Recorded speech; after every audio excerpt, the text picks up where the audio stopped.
지난 시간에는 강제적 심부름에 대해 살펴보았죠.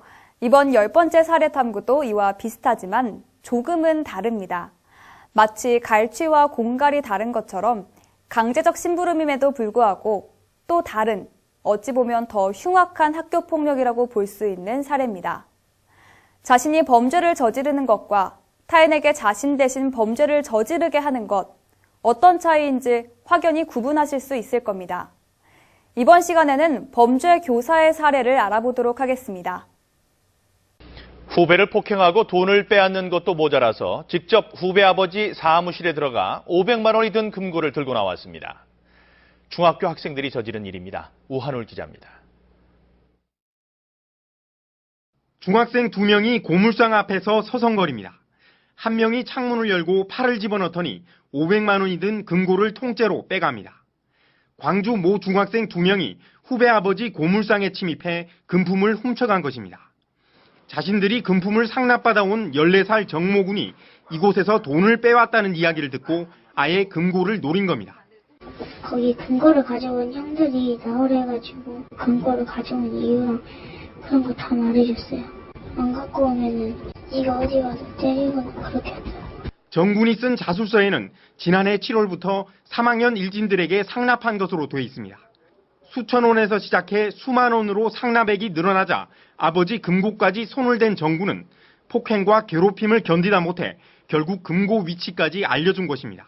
신고를 하면은 고자질한 게 되니까 도망가 알아. 놀지 말라고.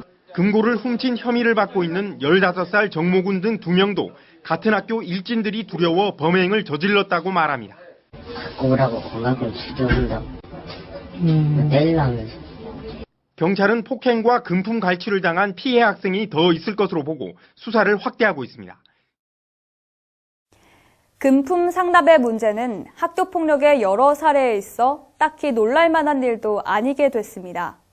마치 피라미드 형태로 가장 힘이 세고 나이가 많은 사람이 자신의 후배에게 상납을 요구하면 그 후배는 자신의 또 다른 후배에게 금품 상납을 요구하는 등의 모습을 많이 드러내곤 하죠. 이와 같은 잔인한 모습은 결국 후배에게 자기 아버지의 돈을 훔쳐오라는 명령에까지 다다르게 됩니다.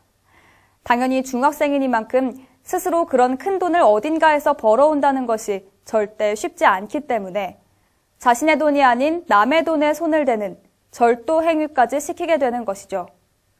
자료 화면에서 보셨다시피 학교폭력의 피해자 정군은 자기 아버지의 금고에서 돈을 훔친 것뿐만 아니라 가해자들이 돈을 쉽게 빼갈 수 있게끔 금고의 위치를 알려주는 행동까지 하게 됩니다.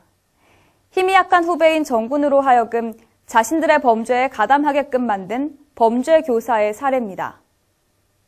중학교 3학년 정모군은 동급생 이모군을 1년 가까이 괴롭혔습니다. 라면을 끓이고 물건을 사오는 등의 심부름에다 전자담배를 훔치게 시키는가 하면 욕설이 담긴 협박 문자도 종종 보냈습니다. 자료 화면의 사례는 자신의 가족이 아닌 다른 사람의 물건에 손을 대게끔 만드는 행위였습니다. 자기 가족이라면 그래도 죗값을 묻는데 어느 정도 자유로웠겠지만 다른 사람 집에 들어가서 물건을 훔쳐오라는 지시를 받은 피해자는 과연 그 죄에 대한 벌을 받는 데에서 자유로울 수 있을까요? 나아가 은행에서 돈을 가져오라거나 마트에서 물건을 훔쳐오라는 등의 범죄로까지 확산될 가능성이 충분하다는 사실은 우리로 하여금 이 모습을 경계해야 함을 알려줍니다. 심지어는 이성을 몰래 촬영하는 몰카와 같은 성범죄 수단으로 악용될 소지 역시 있으므로 이에 대한 엄중한 단속이 필요합니다. 자신이 범죄를 저지르는 것이 아닌 해당 범죄를 저지르게끔 꿰어내는 모습들, 아마 죄책감에서 자유롭고자 하는 욕구의 발현이 아닌가 싶은데요. 오늘 함께 이야기해본 사례들은 지난 시간에 다룬 강제적 심부름의 심화된 양상이라고 말할 수 있습니다. 아무튼 이처럼 타인의 협박 혹은 유인하여 범죄를 저지르도록 만드는 행위는 범죄 교사 행위로 가중처벌될 수 있으며 스스로뿐만 아니라 그 피해자의 손까지 더럽히고 나아가 폭력 당사자들의 마음에까지 커다란 멍을 들게 하는 잔인한 범죄 행위라고 진단할 수 있겠습니다.